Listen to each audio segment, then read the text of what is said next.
Hello বন্ধুরা, তো আজকে দেখো রাত্রের একটা সিম্পল ডিনার নিয়ে চলে এসেছি তোমাদের সাথে শেয়ার করার জন্যে।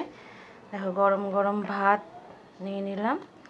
শীতের রাত্রে রুটিটা বেশি ভালো লাগে, তো যদি তোমরা ভাত যদি খাওয়া হয় আর এরকম যদি রেসিপি হয়, আমি তো মনে করব সেটা খুবই ভালো লাগে। আমার তো খুব ভালো লাগে, তোমাদেরও আশা করি ভালো লাগবে। তো দেখো নিয়ে নিয়েছি গরম গরম ভাত, আর এখানে আছে পেঁয়াজ দিয়ে মুসুরির ডাল, এটাও গরম, দেখো ধোঁয়া উঠছে একদম। সাথে আছে বেগুন ভাজা,